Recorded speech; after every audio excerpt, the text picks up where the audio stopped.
Assalamualaikum warahmatullahi wabarakatuh. Selamat datang kembali di Chemistry, cerita mistis para pendaki. Di kesempatan kali ini, ada sebuah kisah horor yang bersumber dari Bang Made atau ondemande791@gmail.com. Bang Made ini adalah salah satu mahasiswa semester akhir S2 Universitas Gadjah Mada di Yogyakarta. Baginya, mendaki gunung adalah salah satu obat jiwa di saat penat akan perkuliahannya. Saat itu, ia mendaki ke Gunung Arjuno bersama keempat temannya. Kita sebut saja dengan nama-nama berikut: Made, Anto, Raka, Resya, dan Fani. Mereka mengaku mendapati pengalaman horor yang begitu hebat, tepatnya di bulan Juni di tahun 2018.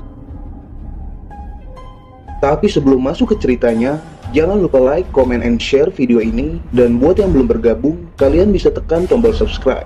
Nyalahin juga lonceng notifikasinya, supaya kalian gak ketinggalan keseruan dari cerita-cerita terbaru.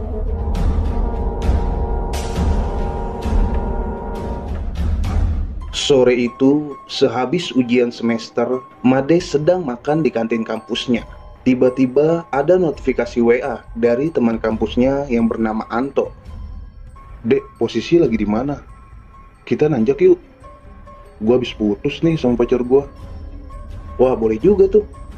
Nanti kita omongin lagi deh. Gua lagi makan di kantin nih. Nanti malam kita ketemu di Loko Kopi ya." Singkat cerita, tepat pukul 7 malam, selepas azan Isya, Made menemui Anto yang sudah menunggu di Loko Kopi Stasiun Tugu. "Udah lama nunggu, Tok." "Wah, gua kirain lu bakal ngaret." "Ya lah, gua udah gak ngaret kali." "Oh iya, jadi nih kita muncak." "Jadilah. Ngilangin stres gua." "Kenapa emang cewek lu?" "Selingkuh dia deh." "Ya wes cuk, gak usah dipikirin. Nanti juga ada gantinya. By the way, kita mau nanjak mana nih?" "Arjuna yuk. Penasaran gua." "Yakin mau ke sana?" "Jauh loh cuk. Kenapa kita nggak coba yang dekat aja? Kayak Merbabu, Sumbing, atau Lawu gitu?" Gunung di sini udah gue coba semua. Gue pengen nyobain Arjuno. Nanti kita lewat Tretes." "Widih, tahu-tahuan lu. Pasti lu udah ngeliat Mbah Google ya?" "Oke lah, kita mau berapa orang nih? Ajak yang lain nggak?" "Ajak dong. Si Fani sama Risya kayaknya mau ikut." "Oh, ya udah. Gue ajak Raka sama Didi ya." "Oke, deal. Jadi 6 orang ya." Setelah perbincangan itu, mereka membuat grup WhatsApp untuk membicarakan perbekalan dan logistik. Singkat cerita, H-1, tiba-tiba Didi mengabari dia tidak bisa ikut dikarenakan sedang sakit panas. Karena Didi tidak bisa ikut, alhasil mereka hanya berlima: Ade, Anto, Raka, Fani, dan Resya. Ketika hari H tiba, mereka berkumpul di titik temu, yaitu di kosan Made.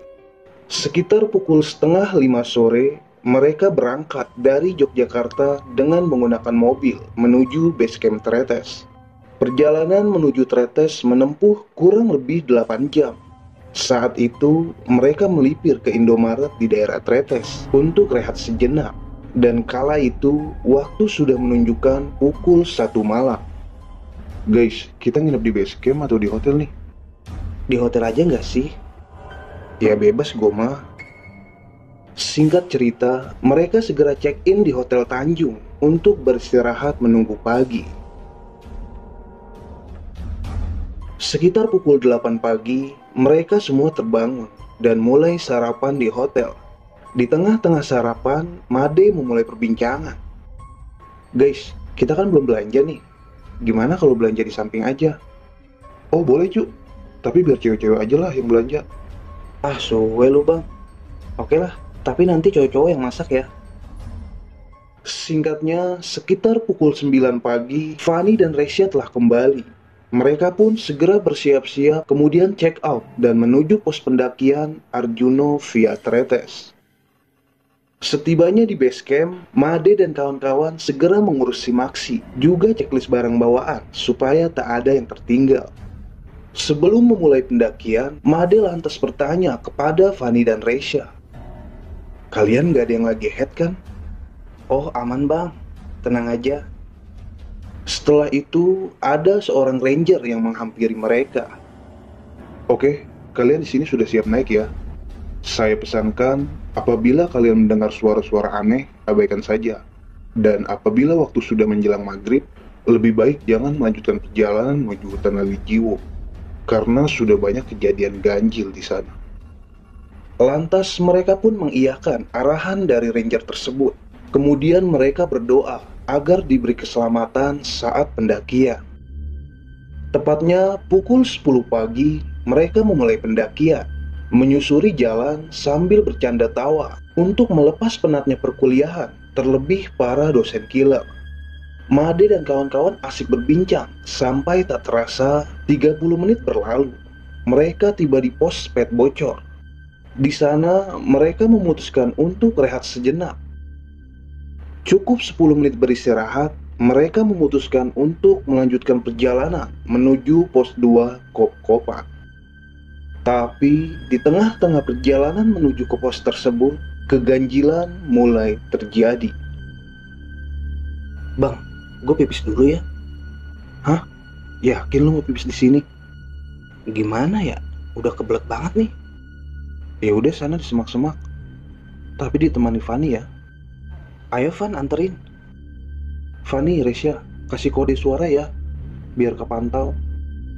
Sambil menunggu, Made mendengar suara siul atau tanda dari Fanny. Tapi tak berselang lama, terdengar juga suara wanita tertawa. Tiba-tiba, Fanny berlari ke arah Made dan kawan-kawan. Bang, itu si Resya. Kenapa Resya? Dia ketawa-tawa sendirian. Hah? Serius lu? Ya udah tunggu sini ya sama Raka, biar gue sama Anton yang kesana. Setelah Made dan Anton mendatangi semak-semak itu, alangkah terkejutnya mereka melihat Resya yang sedang tertawa cekikikan, masih juga dengan posisi jongkok dan celana terbuka. Astagfirullah, kenapa ini anak? Naikin celananya dulu cuk. Tapi ini ada darah cuk. Wah, kayaknya dia itu. Ya udah lu tunggu sini bentar ya. Lu mau kemana? Anto lantas berlari ke arah Fanny dan Raka. Kemudian ia kembali membawa pembalut dan tisu basah. Nih buru cuk. Apaan nih? Udah buru, cepetan lap. Abis itu naikin celananya. Gue lagi aja yang repot. Setelah selesai, Made dan Anto pun segera memapar Resya ke rombongan. Kenapa tuh bang? Wah kayaknya gejala kesurupan nih dia. Hush, ambil air putih deh cepet. Saat itu Made menuangkan air tersebut ke tangannya, yang kemudian dibacai doa, lalu dibasuh ke wajah Resya. Alhamdulillah seketika Resya kembali normal. Lantas Made pun segera menegurnya. Tadi ditanya, katanya nggak ada yang haid, gimana sih? Siapa yang haid bang? Lu dodol. No, tadi bang Anto minta pembalut sama gua. Untung gue bawa. Hah? Seriusan? Pantesan pas tadi gue pipis, kepala gue tuh pusing banget. Udah gitu gelap pandangan gue. Terus siapa yang pasang pembalut ke gue? Udah, gue tadi yang pasang. Soalnya lu tadi pingsan. Gimana jadinya? Mau lanjut atau turun aja? Lanjut aja kali ya, nanggung bang. Yang lain gimana? Ya udah kita ikut aja lah. Saat itu, waktu menunjukkan pukul 11:30 siang. Dengan sedikit pertimbangan, mereka pun akhirnya melanjutkan perjalanan. Perlahan, mereka bergerak, menyusuri jalan yang mulai berbatu. Dan singkatnya, mereka tiba di pos 2 sekitar pukul 1:30 siang. Made dan kawan-kawan langsung menggelar matras di samping pos untuk kembali beristirahat. Guys, kita isoma dulu ya. Iya boleh bang. Ya udah keluarin nasi bungkusnya Rak. Mereka pun beristirahat makan, yang kemudian dilanjutkan sholat zuhur. Selepas istirahat sholat dan makan, Made dan kawan-kawan melanjutkan perjalanan menuju pos pondokan. Tapi saat itu, Made melihat ada sesuatu yang beda dari Raka. Ia nampak terlihat diam dan terus menunduk. Tapi Made tetap berpikir positif, mungkin saja Raka lelah. Tepat pukul 2 lebih seperempat, mereka melanjutkan perjalanan. Saat itu, seketika suasana hening. Sepanjang perjalanan, tidak ada yang mengobrol. Tidak seperti sebelumnya yang nampak ceria. Kok pada diem-dieman sih? Kayak pada musuhan aja. Pada kekenyangan kali, Cok. Oh iya, Rak. Lu sehat kan? Astagfirullah, suwe lu bang ah. Ngagetin aja. Abis gue liat, lu diem aja dari tadi. Jangan melamun, Rak. Iya bang, maaf. Saat itu, di tengah perjalanan menuju pondokan, mereka bertemu dengan beberapa pendaki yang hendak turun. Lantas, mereka pun saling menyapa sambil bertanya, pos 3 masih jauh atau tidak. Ternyata, jawaban dari pendaki tersebut, pos 3 masih lumayan jauh. Lantas, mereka terus berjalan dengan langkah yang semakin lama semakin lambat. Hari pun mulai gelap. Mereka bertemu maghrib dengan kondisi masih di tengah perjalanan. Maaf ya teman-teman, gara-gara gue jadi kelamaan di jalan. Nggak apa-apa sih ya, kita kan lagi liburan. Nikmati aja perjalanan. Karena waktu yang sudah memasuki maghrib, mereka pun memutuskan untuk berhenti sebentar sambil menunggu azan maghrib selesai berkumandang. Tapi saat itu, Fani berbisik kepada Made dan kawan-kawan kalau ia melihat seperti banyak mata yang seakan-akan sedang mengawasi mereka. Tapi Made pun kembali mencairkan suasana dengan mengalihkan pembicaraan Fani. Di tengah-tengah pembicaraan itu, tiba-tiba Resya kembali tertawa. Sontak, Made dan yang lainnya pun terkejut. Cuk, Resya cuk, matane iki putih kabis. Serius cuk? Saat itu Resya kembali kerasukan. Dan selang beberapa saat kemudian, sosok yang berada di tubuh Resya pun berkata, "Sopo kowe? Ojo coba-coba macem-macem nang kene yo. Atau kalian sendiri terima akibatno." Ngapunten mbah, jangan ganggu kami. Mohon maaf bila kami mengganggu. Kami hanya ingin mendaki mbah. Dengan gerak cepat, Made pun langsung menutup mata Resya sambil membacakan doa-doa, suratul Fatihah dan ayat kursi. Tak lupa juga, ia kembali membasuh wajah Resya dengan air putih yang juga sudah dibacakan. Dan tak lama kemudian, Resya pun kembali tersadar. Ada apa nih? Nggak ada apa-apa sih. Kamu kecapean doang tadi. Yaudah yuk, lanjut jalan. Resya pun kembali bangun, lalu minum sebentar. Kemudian mereka segera melanjutkan perjalanan, meninggalkan area itu. Mereka terus menyusuri jalan yang di kiri kanannya terdapat pohon-pohon yang begitu tinggi. Saat itu, Anto kembali berbisik. Lu dengar gak cu? Ada yang menggeram. Fokus jalan aja cuy, kita lagi di tengah hutan. Made kembali mengalihkan pembicaraan. Tapi yang sebenarnya ia juga mendengar apa yang Anto dengar. Made berpikir positif dan selalu mengingat pesan dari senior di kampus. Saat berada di gunung, jangan pernah langsung ceritakan apa yang kita dengar dan lihat. Perjalanan mereka menuju pos 3 benar-benar melelahkan. Sedikit-dikit, Resya meminta break. Kala itu, suasana semakin terasa mencekam. Seiring juga dengan suara-suara angin yang berhembus kencang. Singkat cerita, setelah perjalanan yang cukup panjang, sampailah mereka di pos 3 yang berhiaskan gubuk-gubuk kecil.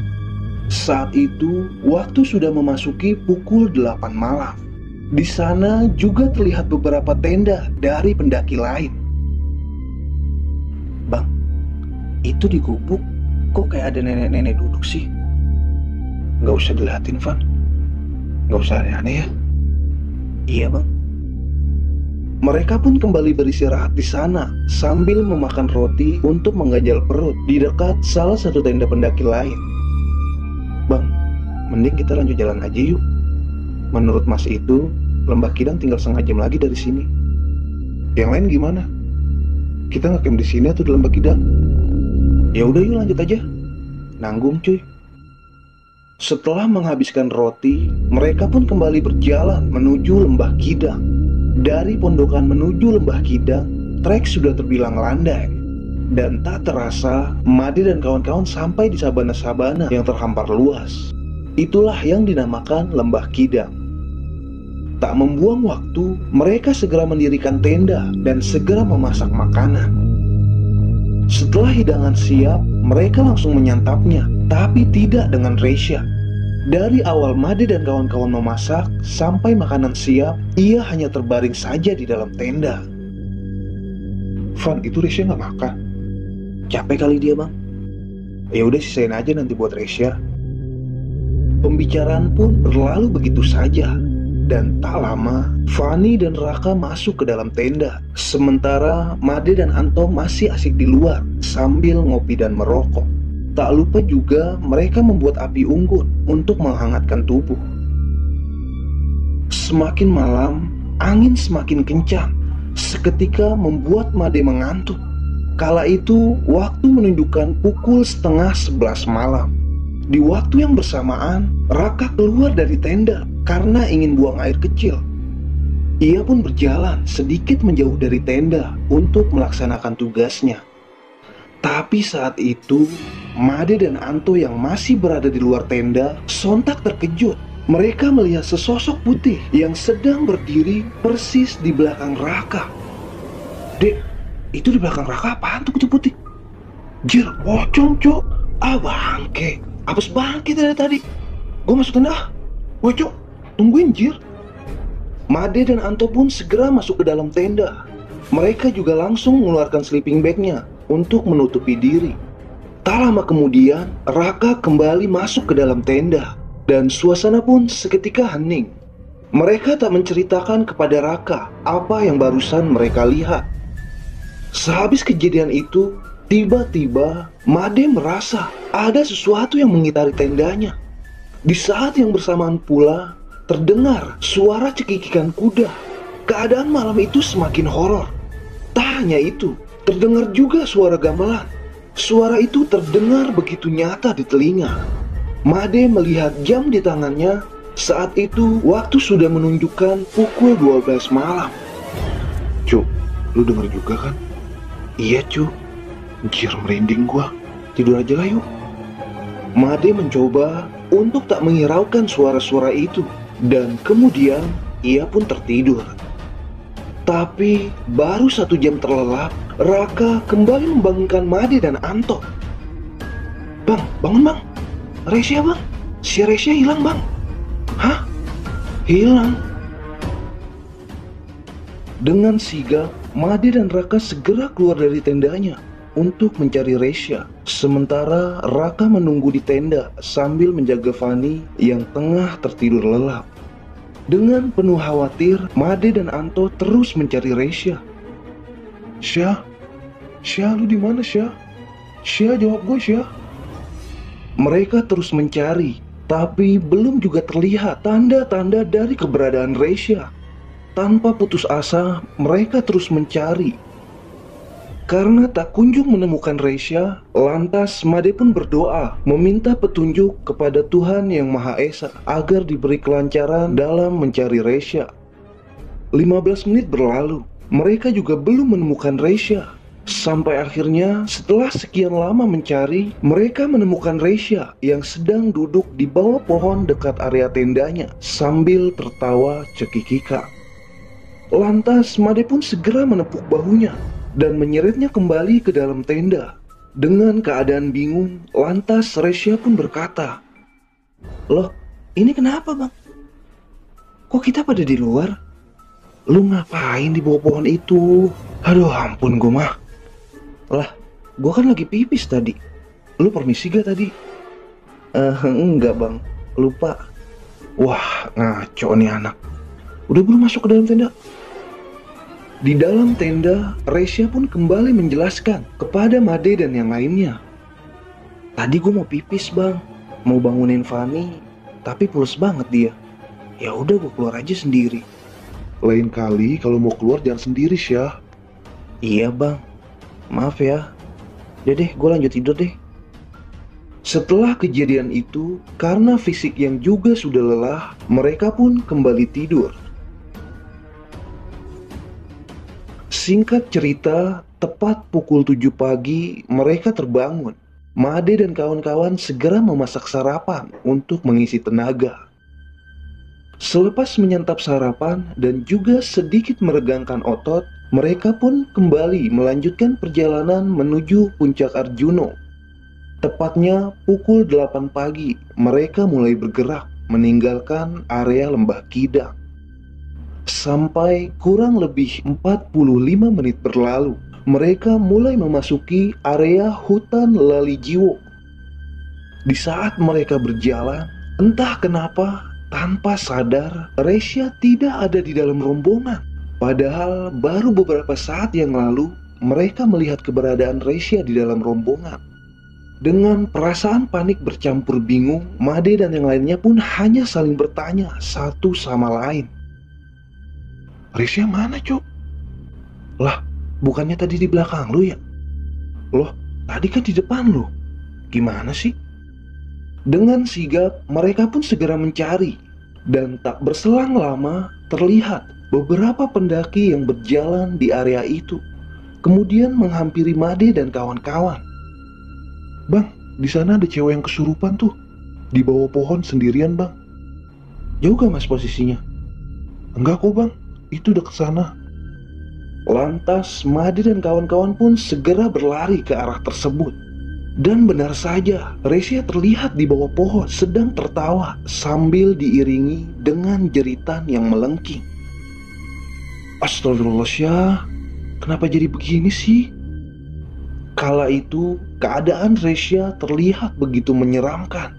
Made dan kawan-kawan segera berusaha menenangkan Resya sambil membaca-baca doa yang mereka bisa.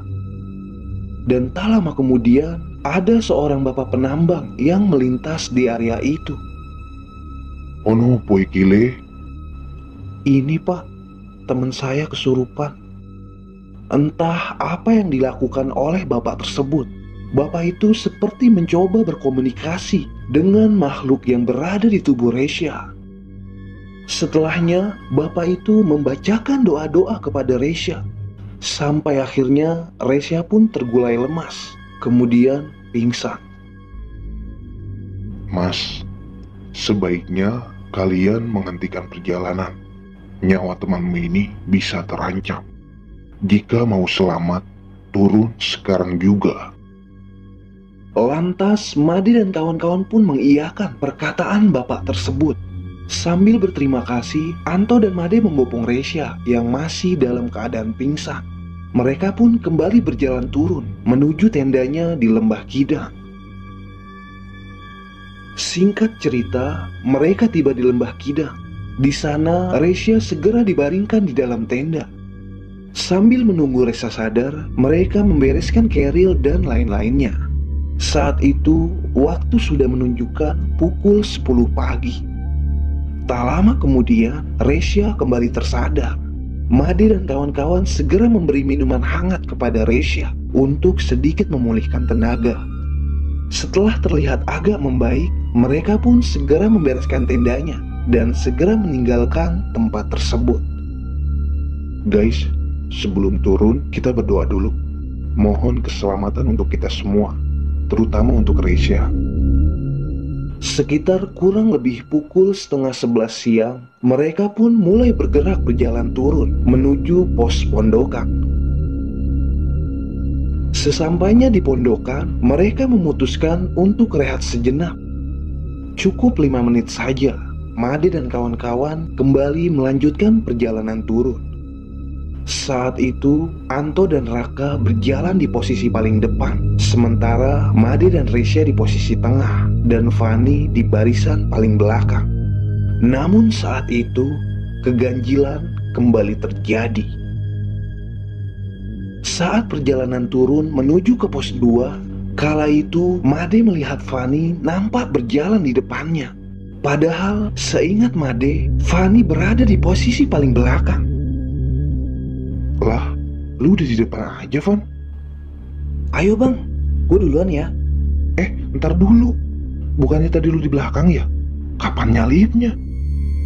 Tapi saat itu, Fani berjalan begitu saja. Ia tidak lagi merespon perkataan Made. Aneh nih anak, ditanya malah jalan aja. Udah biarin bang, mungkin tadi emang kita nggak lihat kali dia balap kita. Iya kali ya. Ya udah yuk. Saat itu, waktu sudah menunjukkan pukul 4 sore. Anto dan Raka yang berjalan di depan pun sudah tak lagi terlihat. Dalam kondisi seperti itu, Made berusaha untuk terus berpikir positif. Ia terus berjalan, mengimbangi langkah Resya yang semakin lama semakin lamban. Saat itu, hari semakin gelap. Made dan Resya kembali bertemu maghrib dengan posisi masih di tengah-tengah perjalanan. Syah, kita break sebentar ya. Gue mau sholat maghrib dulu. Made pun melaksanakan sholatnya, sementara Resya menunggu di sampingnya. Tapi di saat Made sedang sholat, terdengar bisikan di telinganya. Le, tadi yang kamu temui Iku bukan koncomu. Jangan hiraukan omongannya ya, Le. Suara bisikan itu terasa begitu nyata. Tapi Made tetap fokus akan sholatnya. Dan setelah selesai sholat, ia lantas berdoa, memohon perlindungan atas mereka. Saat itu, keadaan di sekitar terasa sunyi. Sampai suatu ketika, terdengar pergerakan kaki dan sorot senter dari arah belakang. Ternyata itu Fanny yang baru saja tiba di area itu. Loh, tadi bukannya udah turun duluan, Van? Apaan sih bang? Dari tadi kan gue di belakang. Lu pada cepet banget lagi jalannya. Lu seriusan Van? Lu di belakang? Terus tadi yang duluan siapa? Seketika suasana kembali hening. Lantas Made pun segera mengajak Fanny dan Resya untuk kembali berjalan. Mereka berjalan beriringan, terus menyusuri jalan yang seakan tidak ada habisnya. Mereka berjalan dari pos 3 sudah hampir 4 jam, tapi belum juga nampak tanda-tanda akan keberadaan pos 2. Entah kenapa mereka seperti berjalan di tempat yang sama. Karena merasa aneh, lantas Made memutuskan untuk mengikat salah satu pohon dengan tali rapiah sebagai tanda. Setelah sudah diikatkan, mereka kembali berjalan, terus menyusuri hutan. Dan tak lama kemudian, alangkah terkejutnya, Made dan kawan-kawan kembali menemui pohon yang sudah ia beri tanda. Mereka seperti berputar-putar saja di area itu. Astagfirullahaladzim, kok kita balik lagi ke sini ya? Bang, gue udah gak kuat jalan bang. Ya udah, kita rehat dulu di sini deh. Sambil istirahat, Made mengajak Fanny dan Resya untuk berdoa, memohon perlindungan dan keselamatan agar ditunjukkan jalan menuju base camp.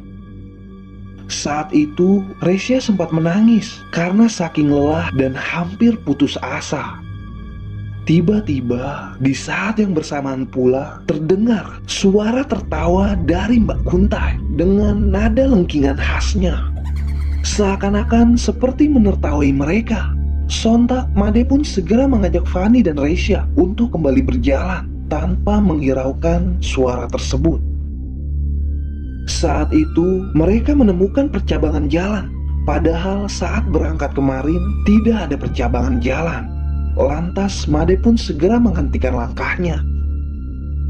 Kalian berdua tunggu sini ya. Gue ngecek jalur dulu. Lalu, Made mengecek ke arah kiri jalur. Dan setelah ditelusuri, ternyata itu sisi jurang.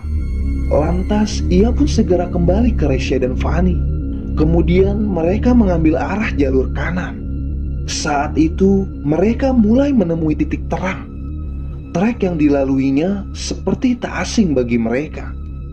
Dan benar saja, selang 15 menit berjalan, akhirnya mereka tiba di pos 2, Kop-Kopan. Tak membuang banyak waktu, tanpa beristirahat di pos tersebut, mereka melanjutkan perjalanan. Meski Resya sesekali meminta untuk rehat, dikarenakan perutnya sakit. Tapi karena tak mau kelamaan di jalur, Made memutuskan untuk menggendong Resya, sementara Fanny yang membawa kerilnya. perjalanan dari pos Kokopan menuju Pet Bocor, gangguan sudah mulai berkurang. Meskipun sesekali ada yang memanggil-manggil nama Made dalam bentuk bisikan. Dan tak terasa, waktu sudah menunjukkan pukul 8 malam. Saat itu, Made dan kawan-kawan belum juga bertemu dengan Anto dan Raka. Wah, tega juga nih Anto sama Raka. Mungkin mereka pada kesel kali bang, gak jadi muncak. Maafin gue ya sekali lagi. Gara-gara gue, kita semua jadi kayak gini. Nggak apa-apa Syah. Yang terpenting, kita semua sehat dan selamat. Puncak hanyalah bonus. Pengalaman inilah yang sebenarnya berharga. Mereka terus berjalan dengan terseok-seok. Sementara waktu terus bergulir. Sampai tak terasa, mereka tiba di base camp tepat pukul 10 malam. Saat itu nampak Anto dan Raka di depan base camp. Woi dek, sini. Ah suwe lu, enak-enakan udah santai. Wah lu pada kemana sih? Lama banget gue tungguin. Kalau 1 jam lagi lu belum sampai, gue udah niat bakal nyamperin lu lagi ke atas bareng Ranger. Alhamdulillah gue baik-baik aja Cuk. Nih bantu Resya buat duduk. Mereka pun segera menaruh kerilnya di bagasi mobil dan segera mengambil jaminan KTP di pos Simaksi. Tepat 10 menit setelahnya, mereka pun segera meninggalkan base camp, lalu singgah sejenak di rumah makan Bok Party di daerah Prigen. Dan setelahnya, mereka kembali ke Yogyakarta dengan aman dan selamat. Mereka tiba di kos Made sekitar pukul 5 subuh. Saat itu, Made berinisiatif untuk mempersilahkan Resya dan Fani beristirahat terlebih dahulu sambil menunggu terang. Saat itu, Made berbicara kepada Anto dan Raka. Cuk, kalian itu jangan pada egois lah. Wong Resya lagi sakit kok ditinggal. Iya Cuk, gue minta maaf. Abis si Raka pakai lari segala sih. Katanya lihat pocong sama Kunti di semak-semak. Ya gue ikut lari lah. Ah yang bener aja. Beneran bang, sumpah. Ngapain gue bohong? Lu tadi pada ketemu percabangan jalan gak sih? Pokoknya antara pos 3 ke 2 deh. Ah kayaknya jalurnya lurus-lurus aja bang. Iya sih harusnya. Berarti tadi gue disasarin Cuk. Masa gue sampai 2 kali ketemu pohon yang gue tandain? Terus juga gue ngeliat Fani tuh di depan, padahal mah dia ketinggalan di belakang. Astagfirullah. Alhamdulillah kita selamat ya. Buat pelajaran aja besok-besok. Kalau ada yang head, mending turun aja langsung lah. Setelah mengobrol, Anto dan Raka pamit untuk pulang ke rumahnya karena jam sudah menunjukkan pukul 6 pagi. Dan setengah jam kemudian, Fani dan Resya terbangun. Kemudian pamit juga untuk pulang ke rumahnya masing-masing. Saat itu, Made pun segera beristirahat setelah melalui perjalanan yang cukup panjang. Dan ia juga baru sadar kalau saat itu mereka berjumlah ganjil dan naik tepat di malam Jumat Kliwon. Sekian cerita dari Made dan kawan-kawan saat mendaki ke Gunung Arjuno di tahun 2018 silam. Semoga dari cerita mereka kita bisa mengambil pelajarannya. Dan akhir kata gue pamit, sampai jumpa di cerita-cerita selanjutnya. Salam permistisan duniawi, salam lestari.